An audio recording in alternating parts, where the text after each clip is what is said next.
Hi, I'm Manda Walker from the Mortgage Coach.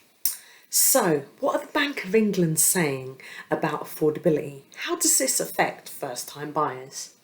I'm glad you asked. One of my students asked the exact same question.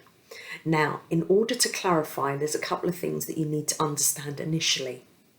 Now, firstly, when you're looking at affordability, you would look at, I'm on 25,000 and I've been told that I can borrow, say, 5 times my salary. So 5 times 25 is 125. So I can borrow 125,000. Now the thing is, if you wanted to put down a 10% deposit, you would need £12,500. Or if you were putting down a 5% deposit, you would need 6,250. So even if you can afford the 125, if you don't have that all important deposit, then you still wouldn't be allowed to borrow that amount. So this is when it talks about how much you can borrow differs from how much you can afford. Now, the other thing about how much you can afford. Now, what estate agents like you to do is when you're looking for a property, they like you to have a decision in principle. What this basically means is what the bank would lend you. What would they be willing to lend you? Now, what everybody thinks is it's as simple as 4.5 times your salary. Unfortunately, it's not that simple, because what they want to look at is how much would the mortgage payment be and how much is the stress test that runs, it's sort of underlying on the affordability. Now, I'll give you an example. Now, when you're actually looking at buying a property, say you wanted to borrow £100,000, just to make things simple, and the interest rate at the moment is 2%. So then you'd be borrowing £100,000, and what you'd be paying monthly would be that capital plus the 2% over, be it 2 years, 3 years, 5 years. But you'd be expecting the multiple within it to be on 2%. Unfortunately, it doesn't work that way. And if you've ever gone online yourself, not using a mortgage advisor, and you just plug in what your income is, what your expenses are, what can I afford, and it doesn't come up to a straight 4.5, 5 times your salary, it's because this underlying stress test is also involved. It's looking at what mortgage amount are you looking for, even if the interest rate is 2%, what is the stress test rate? Now, the stress test rate is not worst case scenario, but what is the average rate over the last few years? So they want to have a look at a higher rate of interest, because what they want to be sure of is if you get a mortgage now on 2%, and then in 3 or 5 years, depending on, the fixed rate, you come out and you jump on the variable rate, would you be able to afford to carry on purchasing, to carry on paying for that mortgage based on what your current salary is today? Now, so what they do, instead of checking out how much your monthly payment would be based on the 2%, they would base it on a higher rate. And what they look at when they come up with that rate, so that could be 5.5, 6.5, 7.5 in some cases. And what they're actually looking at is what is inflation, what is the Bank of England rate, is the cost of living. Now, everybody knows that petrol has gone sky high, utilities, electricity, gas, even water is on the rise. Council tax has also risen significantly. Now, all of those are considered cost of living, and all of that is taken into consideration in underlining, because at the end of the day, they don't want you to spend so when I say net income, I basically mean once tax has been taken off, what your take-home salary is, and then you take away all your committed expenses. So that's credit cards, that's loans, all that kind of thing. Now, basically, once you've paid off all your committed expenses, the ones you absolutely have to pay, for instance, if you've got a car on HP or anything along those lines, so you get your salary, you get your gross salary, they take off the tax, so you get your take home, then they take off all the bills that you could possibly need to pay, and then you're left with your disposable income. Now, once you're looking at that figure, they then actually look at, okay, say your mortgage payment, they don't want your monthly mortgage payment to say be more than say half, because at the end of the day you're going to need additional money in order to pay for bills and things, like I said before, electricity, gas.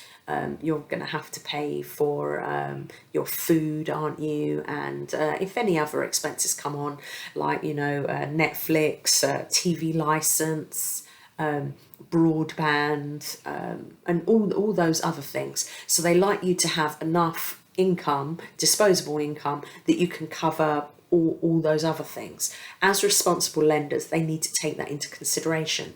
Now, what the Bank of England have always done is they have told them, okay, all of that additional expenses come up to another couple percent. So when you're doing the ratio in the background, don't do the affordability based on the actual physical interest rate of 2.5% or whatever it is. Do it on the stress test rate, which tries to incorporate other costs as well, so they know no matter if the interest rate goes up and to what point, you can still cover things. But unfortunately, or fortunately, it's down to opinion. The Bank of England have actually now turned around and said they're not going to give any more guidance. They're not going to give any more structure or recommendations of what stress rate you should be using. What they're going to do is they're going to leave it up to the lender. So when you hear all of this, there's going to be no affordability calculations anymore, that is a little bit misleading, because at the end of the day, what they're trying to say is the Bank of England aren't going to put a stress test recommendation anymore.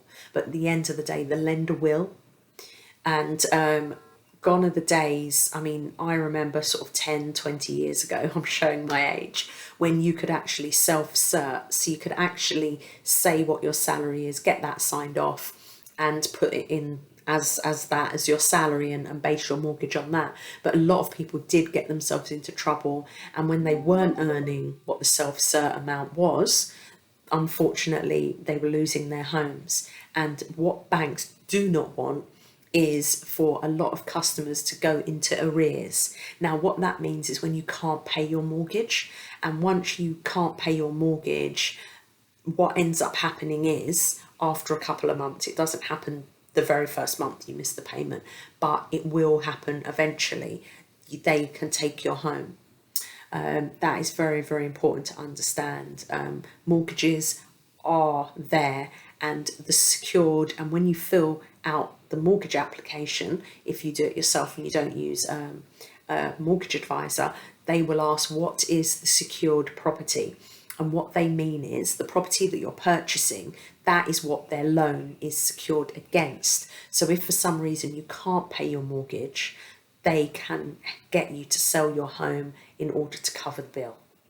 So it's very important that you make sure you can afford your mortgage. And it's not even a case of working on building up enough deposit and then just being able to pay the mortgage. You need to work out, yes, it's great, the pre-mortgage stuff, having enough money put aside so you can actually physically save up for that all-important deposit. But then the post-mortgage is very important as well. You need to know that month to month to month, year to year to year, you can pay that mortgage. It is very, very important. So you have to look at affordability from both before you get the mortgage and after.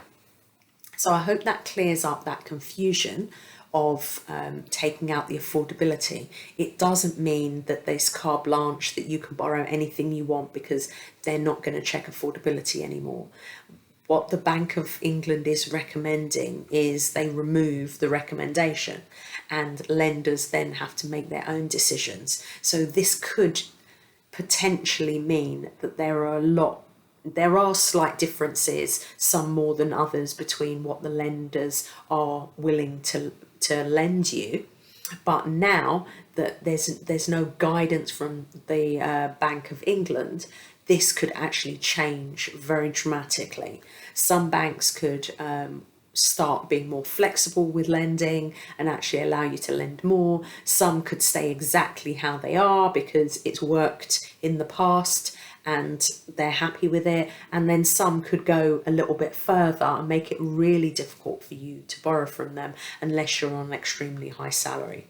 So this makes it all the more important to have a mortgage advisor, because the mortgage advisor will have like for instance, the systems we use is called Affordability Hub, and we can plug in all the information, and all the information goes off to all the major lenders, the high street banks and the building societies, and it actually goes to all the websites, fills out each individual affordability, and then comes back and actually shows us what you can borrow on average.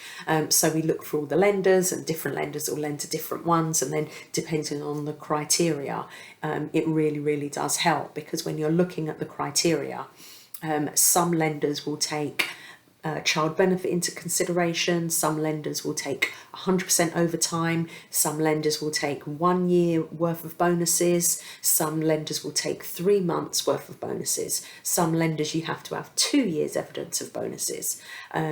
You have to show that if you're self-employed, you might have to show 3 years of accounts, and they do the average. Some you need 2 years, and they will only take the lower of. Some will take the last year, but as long as it's not 20% higher than the previous year.